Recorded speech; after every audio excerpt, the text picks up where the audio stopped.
Hello learners, I am Fronika ma'am. Today I am going to discuss class 10th economics chapter number 2 that is sectors of the Indian economy. ये आपकी class 10th का board का chapter number 2 है जिसका नाम है sectors of the Indian economy. Class आपको पता होगा, आपने छोटी क्लासेस में भी, इवन आप 9th क्लास में भी पढ़ के आए हैं कि आपके 3 सेक्टर होते हैं, प्राइमरी सेक्टर, सेकेंडरी सेक्टर और टर्शरी सेक्टर। तो अब हम इस चैप्टर को पढ़ते हैं कि इंडियन इकोनॉमी के कौन कौन से सेक्टर्स हैं। तो आपको ये चार्ट नजर आ रहा होगा बच्चों, सेक्टर्स ऑफ द इकोनॉमी। तो इसको हमने 3 पार्ट्स में डिवाइड किया है। First part is according to type of activity. Activity के अकॉर्डिंग आपके 3 सेक्टर हैं। पहला प्राइमरी सेक्टर, दूसरा secondary sector and the third is tertiary sector. Tertiary sector को हम सर्विस सेक्टर भी कहते हैं। ऐसे हम सेकेंडरी सेक्टर को इंडस्ट्री सेक्टर भी कहते हैं, manufacturing as well as industry sector. ऐसे ही हम प्राइमरी सेक्टर को एग्रीकल्चर सेक्टर भी कहते हैं। तो ये आप छोटी क्लास में पढ़ के आए हैं 3 सेक्टर, क्लियर है। अब according to ownership of factors of production, आपको पता है इकोनॉमिक्स में भी आपने पढ़ा है, there are 4 factors of production, land, labour, capital and entrepreneur. तो उसके अकॉर्डिंग, ऑनरशिप के अकॉर्डिंग आपके 2 एक्टिविटीज हैं या 2 फैक्टर्स ऑफ प्रोडक्शन है, that is public sector and second is private sector. Public sector कौन सा सेक्टर होता है? जो पूरा गवर्नमेंट के अंडर होता है, जिसमें सरकार का पूरा रोल होता है, उसे हम बोलते हैं public sector. For example Indian railway, आपका जो रेलवे सेक्टर है वो टोटली गवर्नमेंट के अंडर है, उसको हम बोलते हैं पब्लिक सेक्टर के अंदर आता है वो। नेक्स्ट प्राइवेट सेक्टर्स क्या होते हैं? जितने भी बड़े बिजनेसमैन हैं जो प्रॉफिट के लिए काम करते हैं, जिनका मेन मोटिव क्या होता है? प्रॉफिट अर्न करना। और पब्लिक सेक्टर का मेन एम क्या होता है? वेलफेयर के लिए काम करना। तो ये 2 तरीके के सेक्टर हैं। पब्लिक सेक्टर वो गवर्नमेंट के अंदर आता है, प्राइवेट सेक्टर बिजनेसमैन इंडिविजुअल्स के अंदर आता है, जिनका मेन मोटिव होता है प्रॉफिट अर्न करना। According to rules and regulation followed at work place और कंडीशन ऑफ वर्क, रूल्स और रेगुलेशन जो हम फॉलो करते हैं तो उसके लिए हमने 2 सेक्टर बनाए हैं, दैट इज ऑर्गेनाइज्ड सेक्टर और अनऑर्गेनाइज्ड सेक्टर। ऑर्गेनाइज्ड सेक्टर क्या होता है? जहां पर गवर्नमेंट के रूल को फॉलो किया जाता है। फॉर एग्जांपल आपने देखा होगा, एक होती है गवर्नमेंट जॉब्स और एक होती है प्राइवेट जॉब। तो organised sector comes under government jobs.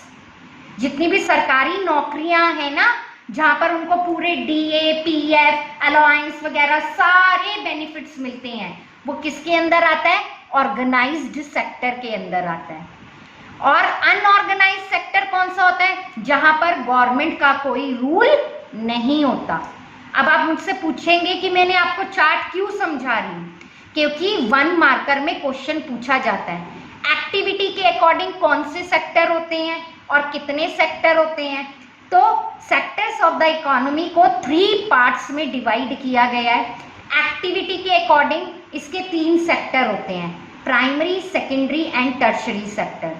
Primary sector को हम एग्रीकल्चर सेक्टर भी कहते हैं, सेकेंडरी सेक्टर को हम इंडस्ट्री सेक्टर भी कहते हैं और टर्शरी सेक्टर को हम सर्विस सेक्टर भी कहते हैं। अगर अकॉर्डिंग टू ऑनरशिप पूछा जाए या फैक्टर्स ऑफ प्रोडक्शन के अकॉर्डिंग पूछा जाए तो आपकी कंट्री में 2 सेक्टर हैं, पब्लिक सेक्टर और private sector. Public sector is totally government sector, for example Indian railway. Private sector is total individual sector, बड़े बड़े बिजनेसमैन जो होते हैं, प्राइवेट फर्म्स जो होती हैं, ठीक है, तो वो आते हैं प्राइवेट सेक्टर के अंदर। अब according to rules and regulation followed at work place या कंडीशन ऑफ वर्क के अकॉर्डिंग दो सेक्टर होते हैं, ऑर्गेनाइज्ड और अनऑर्गेनाइज्ड। ऑर्गेनाइज्ड में किस गवर्नमेंट को फॉलो किया जाता है, गवर्नमेंट के रूल्स को फॉलो किया जाता है, और अनऑर्गेनाइज्ड सेक्टर में गवर्नमेंट के रूल्स को फॉलो नहीं किया जाता। क्लियर हुआ? अब देखिए आगे क्या होता है। अब लिखा हुआ है sectors of the economy on the basis of type of economic activity. अब हम एक्टिविटी के अकॉर्डिंग करेंगे, और वो सबसे पहला सेक्टर कौन सा है, प्राइमरी सेक्टर। अब प्राइमरी सेक्टर क्या होता है, बड़े ध्यान से समझिएगा। When we produce a goods by exploiting natural resources, जब हम किसी चीज को बनाते हैं किसका इस्तेमाल करके, किसका यूज करके, नेचुरल रिसोर्सेज का इस्तेमाल करके। नेचुरल रिसोर्सेज मतलब air, water, sunlight, forest, sunshine, ये सब क्या है, नेचुरल, आपको नेचर से मिला है, प्रकृति से मिला है, और वो किसके अंदर होती है एक्टिविटी, प्राइमरी सेक्टर के अंदर होती है। This is because it forms the base for all other products that we subsequently make. Since most of the natural products we get are from agriculture. ज़्यादातर हमें अपने नेचुरल प्रोडक्ट्स कहाँ से मिलते हैं, एग्रीकल्चर से मिलते हैं, खेती बाड़ी से। अब याद रखिएगा इस सेक्टर के अंदर सिर्फ एग्रीकल्चर नहीं आता, इसके अंदर डेयरी फार्मिंग भी आता है, दूध का बिजनेस, फिशिंग भी आता है, फॉरेस्ट्री भी आता है, इसलिए इस सेक्टर को एग्रीकल्चर एंड रिलेटेड सेक्टर भी कहते हैं। आई बात समझ में? इस सेक्टर के अंदर क्या क्या आता है, mining, fishing, dairy farming, agriculture, forestry, apiculture. Apiculture मतलब बी मेकिंग का बिजनेस, मधुमक्खी, बी मेकिंग, वो हम निकालते हैं ना शहद, बी मेकिंग, तो वो भी एग्रीकल्चर एंड रिलेटेड सेक्टर का पार्ट है। क्लियर हुआ? अब सेकेंड सेक्टर क्या होता है, according to economic activity is secondary sector is your industries. आप देख रहे हैं ना, with the help of primary products, with the help of primary products हम क्या बनाते हैं, इंडस्ट्री में उसे रिफाइन किया जाता है, बनाया जाता है, फिर हम उसको मार्केट में बेचते हैं सर्विस सेक्टर के थ्रू। फॉर एग्जाम्पल इसमें बड़ा एक अच्छा एग्जाम्पल दे रखा है, for example using sugar cane. आपको पता है गन्ना जो है वो एग्रीकल्चर सेक्टर का प्रोडक्ट है, प्राइमरी सेक्टर का प्रोडक्ट है गन्ना, शुगर केन। अब शुगर केन को हम इंडस्ट्री में ले जाके एज ए रॉ मटेरियल हम उससे क्या बनाते हैं, चीनी या फिर गुड़ बनाते हैं। गुड़ कहाँ बनती है, इंडस्ट्री में बनती है। चीनी कहाँ बनती है, इंडस्ट्री में बनती है, लेकिन किसकी मदद से बनती है, प्राइमरी सेक्टर की मदद से बनती है, because sugar cane is a primary sector product. एक और एग्जांपल दे रखा है इसमें, convert earth into bricks and use bricks to make house and building. Bricks क्या है, प्राइमरी प्रोडक्ट। अर्थ जो है, अर्थ पर क्या है, मिट्टी से क्या बनती है, ब्रिक्स बनती हैं, और ब्रिक्स से हम क्या बनाते हैं, घर और बिल्डिंग्स बनाते हैं। क्लियर हुआ? तो इसलिए इस सेक्टर को इंडस्ट्रियल सेक्टर भी कहते हैं।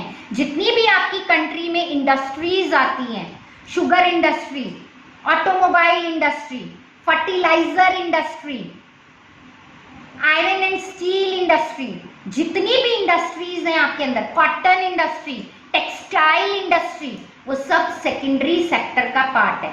इसकी डेफिनेशन क्या होती है, the secondary sector covers activities in which natural products को जिसमें चेंज किया जाता है दूसरे फॉर्म में, उसे हम क्या कहते हैं, मैन्युफैक्चरिंग सेक्टर कहते हैं। मैंने अभी आपको बताया sugar cane is a primary product, उसे इस इंडस्ट्री में लाया जाता है और शुगर केन को एज अ रॉ मटेरियल इस्तेमाल करके उससे चीनी बनाई जाती है।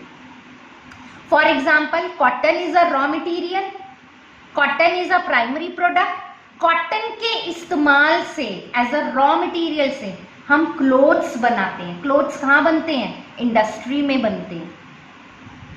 क्लियर हुआ? अब प्राइमरी सेक्टर ने अपना सामान दिया मैन्युफैक्चरिंग सेक्टर को, मैन्युफैक्चरिंग सेक्टर ने उससे सामान बना दिया। अब लोगों तक कौन पहुंचाएगा उसे? इंडस्ट्री से आम पब्लिक तक उसे कौन पहुंचाएगा? वो काम होता है टर्शरी सेक्टर का। टर्शरी सेक्टर क्या करता है? सर्विस देता है, ट्रांसपोर्ट की सर्विस देता है, बैंक की सर्विस देता है। मैं आपको पढ़ा रही हूं, मैं आपको क्या कर रही हूं? सर्विस दे रही हूं। इसके लिए आप मुझे सैलरी दे रहे हो। मैं एग्जाम्पल लेके बता रही हूं आपको। एक मान लीजिए मैं स्कूल में एक टीचर हूं, I am a teacher in a school, Veronica ma'am. मैं वहां पर पढ़ा रही हूं, मतलब बच्चों को मैं सर्विस दे रही हूं अपनी। आप मेरे ब्रेन को छू के नहीं देखोगे, मैं कोई चीज बना नहीं रही हूं, वो मेरे इनबिल्ड है मेरे दिमाग में, ह्यूमन कैपिटल, और मैं उसके लिए आपको सर्विस दे रही हूं और स्कूल मुझे सैलरी देता है। प्राइमरी सेक्टर और सेकेंडरी सेक्टर में गुड्स बनते हैं जिन्हें आप टच करके देख सकते हो, लेकिन सर्विस सेक्टर को हम टच कोई ना करके देखते हैं। फॉर एग्जाम्पल बैंक आपको अपनी सर्विस दे रहा है। आप होटल में खाना खाने जाते हो तो होटल आपको क्या दे रहा है? अपनी सर्विस दे रहा है। आप पीवीआर सिनेमा हॉल में मूवी देखने जाते हो, वो सिनेमा हॉल आपको क्या दे रहा है? अपनी सर्विस दे रहा है। आप उसके लिए पे भी करते हो, जब भी तो आप वहां पिक्चर बैठ के देख रहे हो, जब भी तो आप होटल में वहां खाना खा रहे हो, है या नहीं है? क्लियर हुआ? तो गुड्स वो होते हैं which you can touch, tangible, और services are non tangible. Tertiary sector is also called service sector. अब देखिए, after primary and secondary there is a third category of economic activities. According to activity, sector of the economy is of three types: primary, secondary and tertiary. There is a third category of activities that falls under tertiary sector and is different from the above two. ये दोनों से बिल्कुल अलग है। These are activities that help in the development of the primary and secondary sector. ये वो activity है, tertiary sector वो एक्टिविटी है जो प्राइमरी और सेकेंडरी सेक्टर की डेवलपमेंट में मदद करती है। These activities by themselves do not produce a good. ये कोई गुड नहीं बनाती, कोई चीज नहीं बनाती, बल्कि ये एक सपोर्ट का काम करती है। सपोर्ट मतलब इंडस्ट्री में अगर कोई सामान बना है, प्राइमरी सेक्टर में अगर कोई सामान बना है, तो लोगों को वो चीज पहुंचाना थ्रू ट्रांसपोर्टेशन, लोगों को बताना कि इंडिया में ये चीज बनी है। कॉल सेंटर, कॉल सेंटर क्या करते हैं? आपको ये पिक्चर में नजर आ रहा होगा, this is a picture of a call centre. ये आपको क्या बता रहा है? सर्विस दे रहा है, लोगों को फोन करके बताते हैं कि ऐसा प्रोडक्ट है, आप परचेज करिए। तो transport, storage, communication, banking, trade, ये सब किसके एग्जाम्पल हैं? टर्शरी सेक्टर के एग्जाम्पल है। आई बात समझ में? और टर्शरी सेक्टर को और क्या कहते हैं? सर्विस सेक्टर भी कहते हैं। क्लियर हुआ? आई थिंक आपको समझ में आया होगा। According to economic activity there are three sectors: primary, secondary and tertiary sector. अब हम आगे बढ़ते हैं। देखिए, इसमें ये आपकी एनसीईआरटी बुक का डाटा है। एनसीईआरटी बुक में ये डायग्राम दे रखा है। देखिए, प्राइमरी सेक्टर को हम क्या कहते हैं? Agriculture sector. और इसके अंदर देखिए क्या क्या दिखा रखा है: fruits, vegetables, cotton, plants, dairy farming, देखिए काऊ मिल्क दे रही है, mining, forestry, produce natural goods. Primary sector क्या करते हैं? नेचुरल गुड्स को प्रोड्यूस करता है। Secondary sector is totally industry sector. यहाँ क्लोथ्स बनते हैं, ऑटोमोबाइल इंडस्ट्री बनती है, फर्नीचर बनता है, produce manufactured goods. For example tree, forestry is a primary products. Forestry में उसकी ट्रंक का इस्तेमाल करके हम फर्नीचर बनाते हैं। फर्नीचर कहाँ बनता है? इंडस्ट्री में बनता है। क्लियर हुआ? And the last is tertiary sector, जिसे आप सर्विस सेक्टर बोलते हैं, रेलवे, ट्रांसपोर्टेशन। क्लियर हुआ? Help to develop other sector, ये वो सेक्टर होता है जो प्राइमरी और सेकेंडरी सेक्टर की मदद करता है उन्हें डेवलप्ड होने में। क्लियर हुआ? और टर्शरी सेक्टर आपको सर्विस देता है। क्लियर हो गया आप सबको?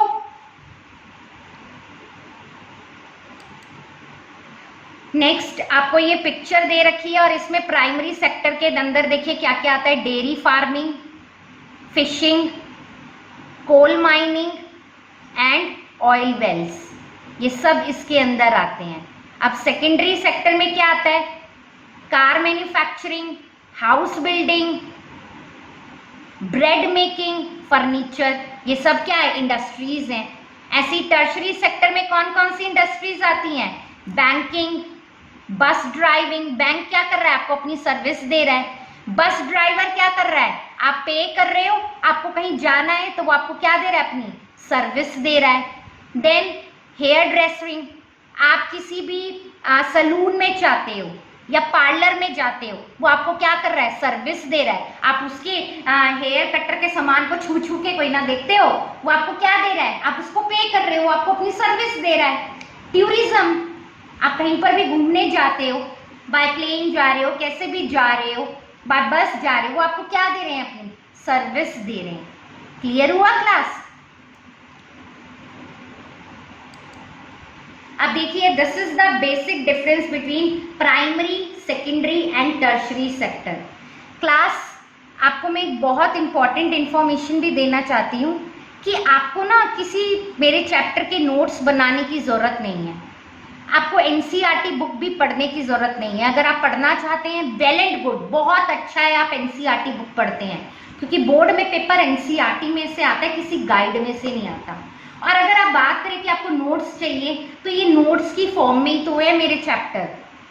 इसमें हर चीज के मैंने आपको नोट्स दे रखे हैं। अगर आप ध्यान से देखेंगे ना, तो difference between primary, secondary and tertiary sector, ये इसका आंसर दे रखा है मैंने आपको। तो प्राइमरी सेक्टर क्या होता है?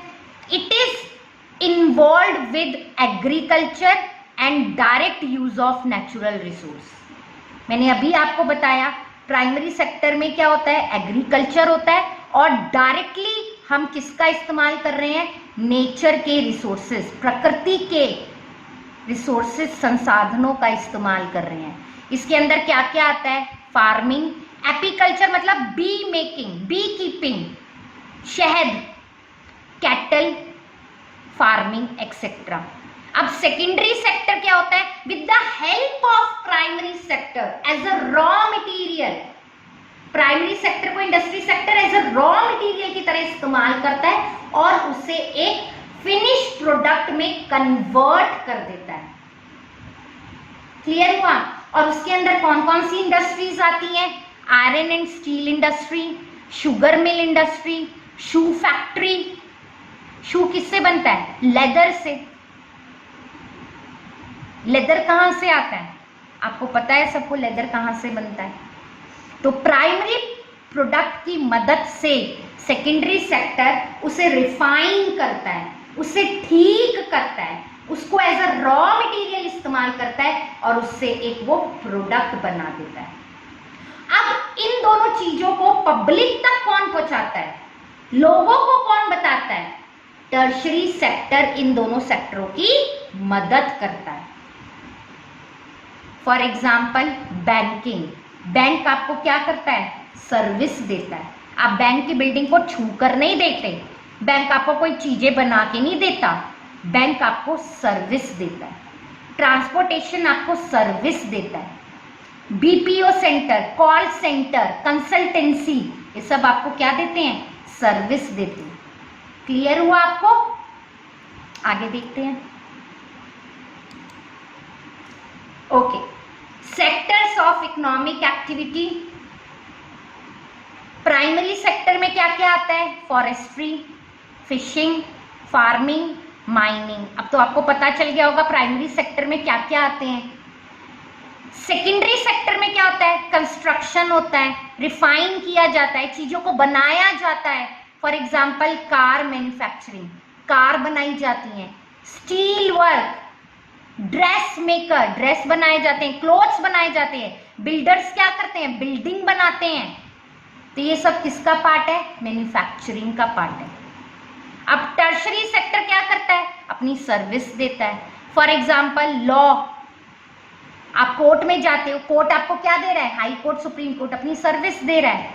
Transportation, customer care service, mobile आपको क्या दे रहा है, एटीएम बूथ आपको क्या दे रहा है, अपनी सर्विस दे रहा है। अकाउंट्स डिपार्टमेंट, बैंक डिपार्टमेंट, वो आपको क्या दे रहा है, अपनी सर्विस दे रहा है।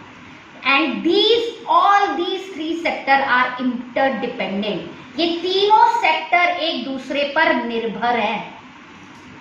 आई बात समझ में? आगे देखते हैं,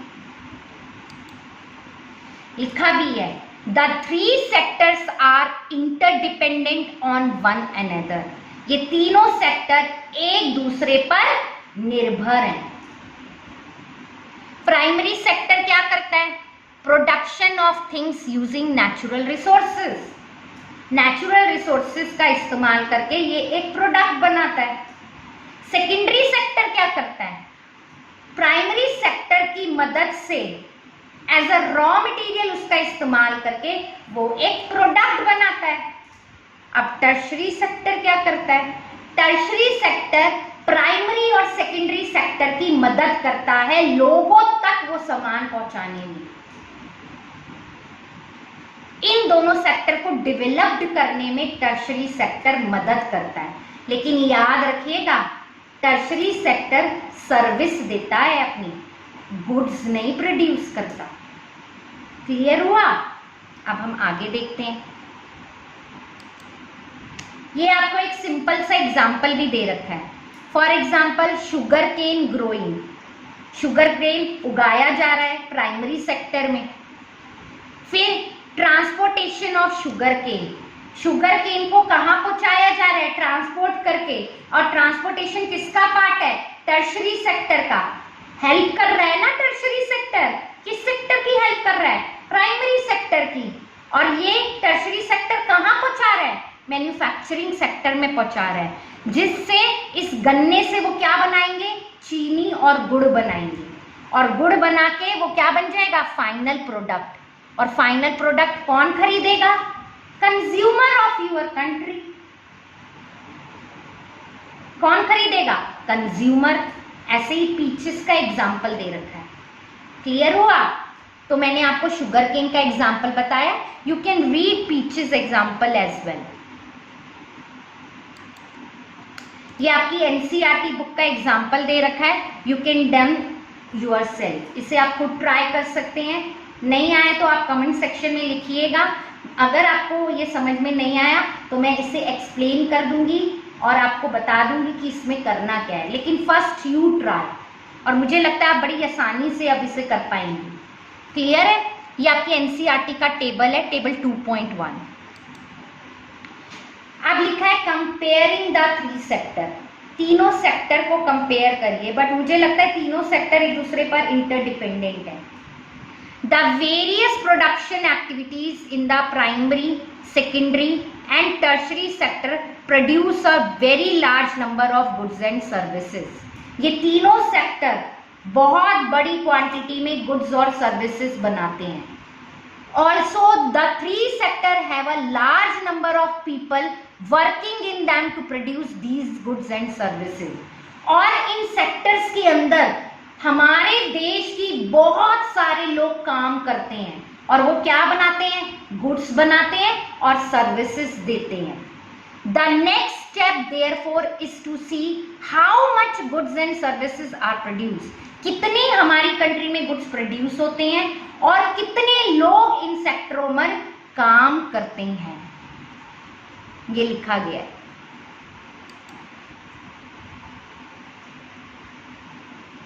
Why is classification of the sectors of the economy on the basis of work done important? क्यों ये काम इतना important है? तो ये आपको दे रखे हैं 4 points. You can read this point yourself. But this is not important for exam point of view. इस पे कोई क्वेश्चन आता नहीं है आपके पेपर में, you can read it yourself. Clear हुआ? Next, how do we count the various goods and services and know the total production in each sector. हम कैसे गुड्स एंड सर्विसेज को काउंट करते हैं और कैसे हम टोटल प्रोडक्शन बताते हैं हर सेक्टर ने इतना प्रोड्यूस करा है।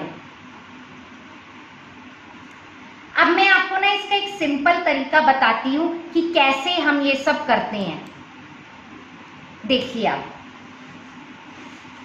बहुत सिंपल तरीका है। देखिए, मैं आपको एक बारी और बैक साइड का डाटा दिखाती हूँ एक बारी।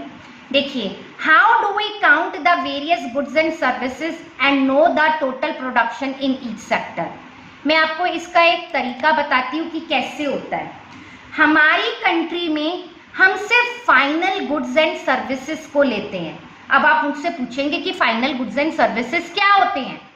हमारी कंट्री में दो तरीके के गुड्स होते हैं, intermediate goods and final goods. मैं आपको एक सिंपल सा एग्जांपल देख के बताती हूँ। फॉर एग्जांपल, आप घर में केक बना रहे हो। केक बनाने के लिए आपको बहुत सारे रॉ मटेरियल की जरूरत है। क्या क्या जरूरत होती है? गेहूं, ठीक है, ब्रेड, एग, शुगर, क्रीम। ये एक केक बनाने के लिए हमें इन सब चीजों की जरूरत होती है और ये सब क्या है? Raw material.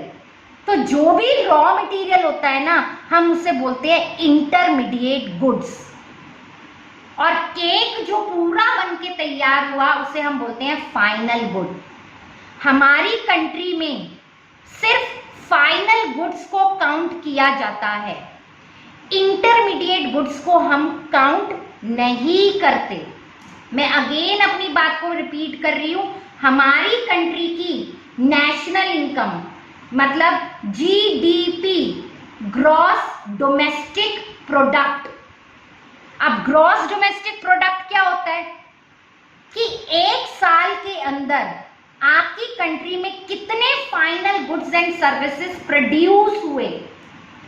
एक साल के अंदर in an accounting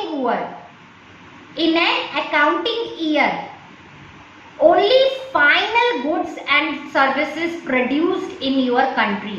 We are not taking intermediate goods. मैंने इसका एक और आपको एग्जांपल देके बता देती हूँ। मान लीजिए आपने एक शर्ट है, एक shirt is a final good, लेकिन शर्ट को बनाने में जितना भी रॉ मटेरियल इस्तेमाल हुआ है, प्राइमरी सेक्टर से हमने क्या लिया? कॉटन लिया। कॉटन में फिर उसे यार्न में कन्वर्ट किया, यार्न ने उसे थ्रेड में कन्वर्ट किया। ये प्रोसेस समझ रहे हैं आप? थ्रेड चाहिए होगा, बटन्स चाहिए होंगे, क्लॉथ चाहिए होंगे, they all are raw material. और उस रॉ मटेरियल से बनी है शर्ट। तो shirt is a final product. And एक शर्ट को बनाने में जितना भी रॉ मटेरियल इस्तेमाल हुआ है, दीज आर इंटरमीडिएट गुड्स। तो हम इंटरमीडिएट गुड्स को नहीं लेते, वो जीडीपी में काउंट नहीं होता। GDP count only final goods and services, not intermediate goods. Intermediate goods are raw material. Clear हुआ? अब आप ये डिफरेंस पढ़ सकते हो। देखिए, लिखा भी है, only value of final goods and services should be taken into consideration in the calculation of gross domestic product of the country, GDP of your country. Clear हुआ? तो पेपर में पूछा जाता है what is the full form of GDP. GDP is nothing but gross domestic product. मतलब आपकी country के एक अकाउंटिंग ईयर में सिर्फ फाइनल गुड्स एंड सर्विसेज की वैल्यू को काउंट किया जाता है, नॉट इंटरमीडिएट प्रोडक्ट्स को काउंट करते हैं। अब आप देख लीजिए डिफरेंस बिटवीन, ये पेपर में आता है, बहुत इंपॉर्टेंट क्वेश्चन है बोर्ड पॉइंट ऑफ व्यू से। Final goods, these goods are used either for final consumption और फॉर इन्वेस्टमेंट। हम इन्हें फाइनली यूज करते हैं। फॉर एग्जाम्पल, मैंने अभी आपको बताया shirt is a final product, कोई भी इंसान शर्ट खरीदेगा तो फाइनल कंजम्पशन करेगा ना। और फॉर इन्वेस्टमेंट, फॉर एग्जाम्पल आपकी एक सलून है, आपने वहां पर एक एसी परचेज किया और लगा लिया। आपने क्या किया, आपका सलून था, आपने वहां पर एसी को परचेज किया और लगा लिया, that is your investment in your salon, तो that is a final good. अब इंटरमीडिएट गुड क्या होता है, these goods are used either as raw material, ये रॉ मटेरियल का काम करते हैं किसी भी चीज को बनाने में। फॉर एग्जाम्पल मैंने अभी आपको बताया cake is a final product, लेकिन केक को बनाने में wheat, cream, egg, these all are raw material and raw material comes under intermediate goods. Cross the production boundary, remain within the production boundary. अब production process से बाहर आके shirt बनी है, प्रोडक्शन में क्या हुआ, प्रोड्यूस हुआ, कैसे बना, और वो शर्ट जो है पूरा बनकर तैयार हुई, तो मतलब प्रोडक्शन के प्रोसेस को उसने क्रॉस कर दिया। और इंटरमीडिएट जो होता है वो पूरा प्रोडक्शन के अंदर काम हो रहा है, एज अ रॉ मटेरियल उसका इस्तेमाल हो रहा है। क्लियर हुआ? Include in GDP, not included in GDP.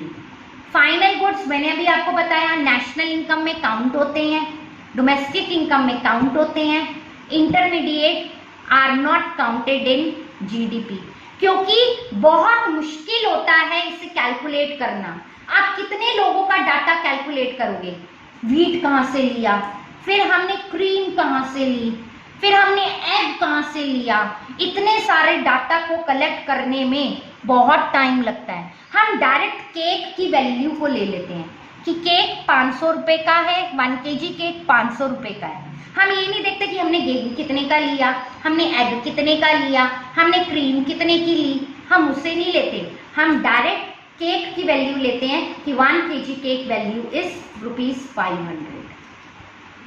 For example देख लीजिए, sugar purchased bye house hold, sugar purchased bye house hold, किसी इंसान ने क्या करी है, चीनी परचेज करी है कंजम्पशन के लिए। अब उसे ये लेना देना नहीं है कि चीनी बनी कैसे। Sugar is a final product but sugar cane is a intermediate product. Sugar किसकी मदद से बना है, शुगर केन की मदद से बना है। And machine purchased bye a producer, वो भी क्या है, फाइनल गुड है। क्लियर हुआ आप लोगों को? नेक्स्ट इंटरमीडिएट गुड्स का example, garments used in retail shop for resale, या फिर sugar used by sweet shop to prepare sweets. देखिए बड़ा सिंपल सा एग्जांपल दे रखा है इन्होंने शुगर वाला। किसी स्वीट शॉप ने शुगर को परचेज किया, अब शुगर यहाँ पर क्या काम कर रहा है, एज अ रॉ मटेरियल का काम कर रहा है। चीनी की मदद से वो क्या बनाएगा, अलग अलग तरीके की मिठाइयाँ बनाएगा। तो जो मिठाई बनके तैयार होगी वो फाइनल प्रोडक्ट होगा, लेकिन जो शुगर है वो इंटरमीडिएट है। आप मेरी बात समझ रहे हैं? फाइनल गुड में मैंने लिखा sugar purchased bye house hold, house hold ने चीनी परचेज करी, ठीक है, शुगर उसने परचेज करी, वो फाइनल प्रोडक्ट है। जैसे मैंने आपको बोला कि मैंने शर्ट परचेज करी, मैंने केक परचेज किया 1 kg।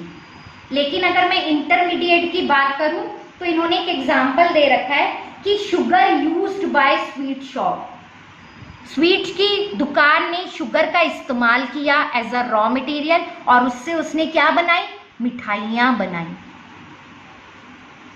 क्लियर हुआ? अगर आपको मेरा वीडियो अच्छा लगे please like, share and subscribe ज़रूर करिएगा मेरे चैनल को। और अगर आपको कोई भी डाउट हो तो प्लीज़ कमेंट सेक्शन में ज़रूर लिखिएगा, मैं आपकी क्वेरी का ज़रूर जवाब दूंगी। Thank you. Stay home, stay safe.